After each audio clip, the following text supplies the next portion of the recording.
옛날 부여에는 신비로운 능력을 가진 청년이 있었다. 그의 이름은 가운이었다. 가운은 순수한 마음과 강한 의지로 마을 사람들 사이에서 존경받았다. 무엇보다 그에게는 자연과 소통할 수 있는 특별한 재능이 있었다. 나무의 속삭임을 들을 수 있으며 바람의 흐름을 감지하고 물의 얘기를 알아들을 수 있는 능력이 그를 신비롭게 만들었다. 하루는 마을에 큰 재앙이 닥쳤다. 길고 긴 가뭄이 마을을 휘감았다. 사람들은 기우제를 지내고 여러 방법으로 배를 부르는 의식을 했지만 날씨는 변함이 없었다. 식량이 점점 줄어들고 마실 물조차 부족해지자 사람들은 점점 지쳐갔다. 이때 가온이 앞장서기로 결심했다. 가온은 마을 어귀에 있는 신성한 산으로 향했다. 그곳에는 전설로 전해 내려오는 천신의 정상이 있었다.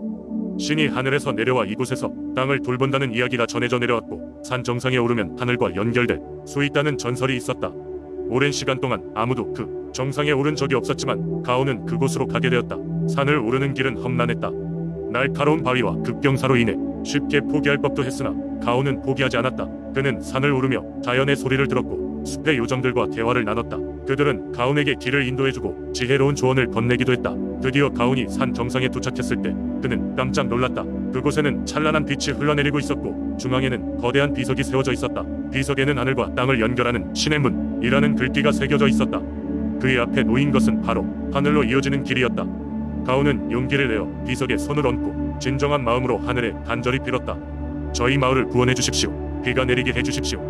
순간 하늘에서 천둥 소리가 울리고 붉은 빗줄기가 내려오기 시작했다. 가온의 기도로 인해 마을에 드디어 단비가 내리기 시작한 것이다. 그날 이후 가온은 마을의 영웅이 되었다. 그의 이름은 부여의 전설로 길이 남게 되었고 사람들은 가온을 하늘을 향한 젊음으로 섬기며 그의 용기와 희생을 기억했다. 비록 가온은 그 후 하늘로 사라졌다는 설도 있었지만 사람들은 언제나 가온의 이야기를 전하며 그가 언젠가 다시 마을을 지켜줄 것이라고 믿었다. 이렇게 부여의 민속신앙에는 자연과 소통하며 마을을 구원한 가온이라는 전설적인 인물이 남아 오늘날까지 사람들의 마음속에 살아가고 있는 것이다. 두 번째 이야기. 오래전 증평의 아름다운 자연 속에는 신비로운 백운산이 우뚝 솟아 있었다. 이름 그대로 하얀 구름이 산 정상을 감싸고 있어 백운동이라는 이름이 붙여졌다. 이곳에서는 사람들의 믿음과 기도를 받아들여주는 신성한 여신이 살고 있다는 전설이 전해져 내려왔다. 백운동의 여신은 마음이 청명하고 생활이 한결같으며 자연과 조화를 이루는 사람들에게 축복을 내린다고 알려져 있었다. 여신의 자태는 본 적이 없지만 그녀의 존재는 풍요로움과 평화로움을 통해 증명되었다. 실제로 그녀에게 기도를 드린 많은 사람들이 원하던 소원을 이루고 번영을 경험했다고 한다. 한편 백운동의 정상에 서식하는 한 노인이 있었다. 그의 이름은 고운 할아버지였는데 그는 백운동에서 나고 자란 원주민이었다. 할아버지는 여신과의 의사소통을 할 수 있는 유일한 사람으로 알려져 있었다. 그의 지혜와 은혜로운 품성으로 인해 많은 사람이 그의 해답을 구하곤 했다. 사람들은 할아버지를 찾아 가고충을 얘기하고 할아버지는 백운동 여신에게 자신의 언어로 그들의 소원을 전달하곤 했다. 어느 날 증평에 가뭄이 찾아왔다. 강은 메말라가고 나무는 시드는 위험에 처하게 되었다. 마을 사람들은 모두 동요하여 고운 할아버지를 찾아가 도움을 요청했다. 할아버지는 차분하게 백운동 정상으로 향했다. 산을 오르면서 그는 여신에게 간절히 기도했고 마침내 정상에 도착했을 때 하얀 구름 속에서 여신의 메시지가 들려왔다. 내 사랑하는 이들이여, 믿음과 성실함으로 내게 다가온 것을 알겠다. 내가 가진 힘으로 비구름을 불러 그대들의 땅을 적시리라. 여신의 메시지를 받은 할아버지는 그 내용을 마을 사람들에게 전했다. 놀랍게도 그날 밤부터 백운동 상공에 짙은 구름이 몰려들었고 이후 비가 억수같이 쏟아지기 시작했다. 가뭄으로 고통받던 땅은 이슬을 띤 푸르름을 되찾았고 마을은 다시 활기를 되찾았다. 마을 사람들은 기쁨에 넘쳐 백운동 여신과 고운 할아버지에게 감사의 기도를 드렸다. 이러한 기적의 이야기는 세대를 지나며 더욱 확고한 믿음으로 자리 잡았다. 백운동의 여신은 증평 사람들에게 자연과 더불어 사는 법, 겸허함으로 소원을 이루어가야 한다는 귀중한 교훈을 남긴 것이다. 그리하여 증평은 여전히 여신의 축복 아래 번영하며 그들의 신앙은 변치 않는 문화적 본보기로 자리매김하고 있다. 세 번째 이야기. 옛날 옛적 경상북도 영천의 어느 작은 마을에는 장군바위라는 이름을 가진 거대한 바위가 있었다. 이 바위는 마을 사람들 사이에서 신성시 되었고 특별한 힘을 가진 것으로 여겨졌다. 어느 날 한 여행자가 이 마을에 들어서게 됐다. 그는 다른 지방을 돌아다니며 신기한 이야기를 수집하는 것을 취미로 삼고 있었고 이 마을의 전설 또한 궁금했다. 한밤중 장군바위 근처에 다가간 여행자는 이상한 기운을 느꼈다. 바위는 달빛을 받아 신비로운 은빛으로 빛났고 그 주위로 바람이 소용돌이치고 있었다. 마을 노인으로부터 이 바위에 얽힌 전설을 듣게 된 여행자는 매혹되었다. 전설에 따르면 이 바위는 옛날 어느 전쟁에 도중에 목숨을 잃고 바위 속에 잠든 장군의 화신이라고 했다. 장군은 살아생전 마을을 지키기 위해 온갖 노력을 했고 그가 죽은 후엔 바위가 되어 계속해서 마을을 보호하고 있다는 것이었다. 전쟁이 끝난 어느 날 밤 마을에 큰 위기가 닥쳤다. 무리가 마을을 습격하여 모든 것을 약탈하려고 했지만 그날 밤 장군 바위는 갑자기 갈라지며 강력한 빛을 발했다. 그 빛은 적군의 눈을 멀게 하여 혼란에 빠지게 했고 마을 사람들은 이 틈을 타 도망칠 수 있었다. 그 뒤로도 장군 바위는 여러 위기 상황에서 마을을 구해줬다고 전해진다. 여행자는 이러한 이야기를 듣고 나서 바위 앞에 엎드려 경의를 표했다. 그리고 자신도 모르게 마을에 며칠 더 머물고 싶다는 생각이 들었다. 바위 주위에 에너지가 계속해서 그를 끌어당기는 듯한 기분이 들었기 때문이다. 그는 마을 사람들로부터 장군 바위에게 감사의 제사를 지내는 날에 참여할 수 있는 영광을 얻었다. 마을 주민들은 매년 이맘때 모든 사람이 함께 모여 장군에게 감사의 춤과 노래로 밤을 지새웠다. 장군에게 제사를 지내던 밤, 여행자는 마을 사람들 곁에 서서 하늘을 바라보았다. 별들 사이로 장군의 모습이 보이는 듯한 환상이 그의 눈앞에 펼쳐졌고 그 순간 여기는 그가 길이던 바위 돌덩이가 아닌 진정한 수호자의 상징을 깨달았다. 여행자의 마음속에는 장군 바위의 전설이 영원히 각인되었고 그는 마을을 떠날 때도 그 장소를 다시 찾고 싶다는 열망을 안고 떠나게 되었다. 이렇듯 장군 바위의 전설은 단순한 과거의 이야기가 아닌 오늘날에도 마을 사람들의 마음에 살아 숨쉬며 그들을 하나로 이어주는 강력한 신념으로 남아있게 되었다.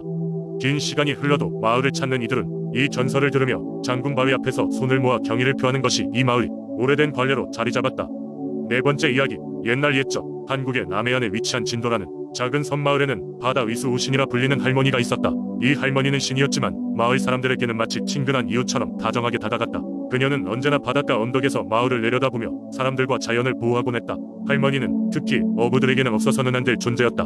어부들은 바다에 나갈 때마다 항상 할머니에게 기도를 올리며 안전한 항해와 풍성한 어획을 빌었다.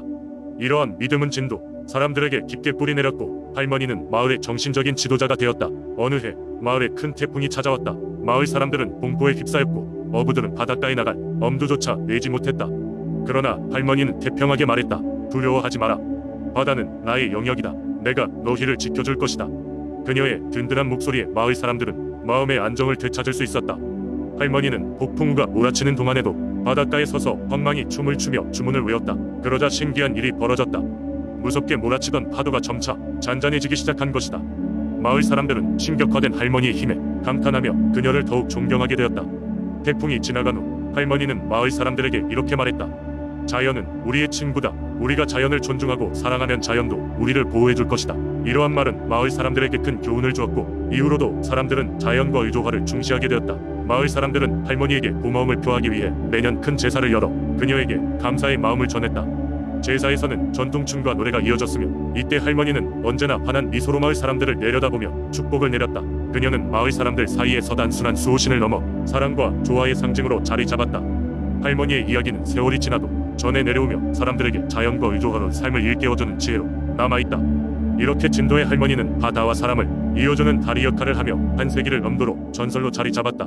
그녀의 이야기는 지금도 진도 사람들에게 오랫동안 회자되며 사람들은 그녀를 기리기 위해 매년 그녀를 중심으로 축제를 열고 있다. 다섯 번째 이야기. 옛날 강원도 삼척의 어느 작은 어촌 마을에 살고 있던 사람들은 매일 바다의 기운을 받으며 생활했다. 그 마을 사람들은 바다가 주는 풍요로움에 감사하며 바다의 신인 용왕신께 늘 간절하게 기원을 올리곤 했다. 그들의 기원에는 언제나 마을의 평화와 풍업 그리고 안전한 조업을 빌었다. 하루는 장사가 아주 잘된 날이었다. 그날 밤 마을 어부들은 바다에서 잡은 신선한 생선들을 정성스럽게 버무려 마을 축제를 준비하고 있었다. 사람들은 술잔을 높이 들며 노래하고 춤추었다. 그 순간 갑작스럽게 천둥과 번개가 치며 마을 하늘을 가득 메웠다. 바다는 마치 혼란에 빠진 듯 거세게 출렁거렸고 사람들은 놀라 어찌할 바를 몰랐다. 바로 그때 한 어부의 아내가 소리쳤다. 바다의 신께서 화가 나신 게 틀림없어. 우리가 축제 준비에만 정신이 팔려 용왕신께 감사 인사를 잊은 게야. 사람들은 그제서야 정신이 번쩍 들었다. 마을의 원로인 늙은 어부는 바로 제단을 마련하고 사람들에게 겸손한 마음으로 용왕신에게 사죄와 간절한 기도를 올리자고 권했다. 마을 사람들은 모두 제단 앞에 꿇어앉아 마음 깊은 곳에서 우러나오는 기도와 함께 축제 음식 중 몇 가지를 바친 뒤 바다로 던졌다. 그 순간 거짓말처럼 천둥과 번개가 먹고 바다는 다시 잔잔해졌다. 사람들은 용왕신께서 그들의 기도를 들어주신 것이라 믿어 의심치 않았다. 그로부터 며칠 후 마을 바닷가에서 믿기 어려운 일이 벌어졌다. 작은 배가 하나 바다에서 떠밀려온 것이었다. 그 배에는 아무도 없었지만 많은 보물과 함께 바다가 보내준 듯한 귀한 수산물이 가득 차 있었다. 마을 사람들은 그것이 분명 용왕신의 선물이라 여기며 예전보다 더 정성스럽게 바다를 섬기고 늘 감사의 기도를 드렸다. 그 사건 이후로 삼척의 사람들은 매해 바다의 신을 기리는 축제를 열며 그날의 일을 기리게 되었다고 한다.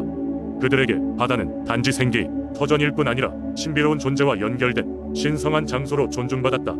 사람들은 용왕신께서 늘 자신들을 보호해 줄 것이라 믿으며 부모와 안녕 속에 행복하게 살아갔다.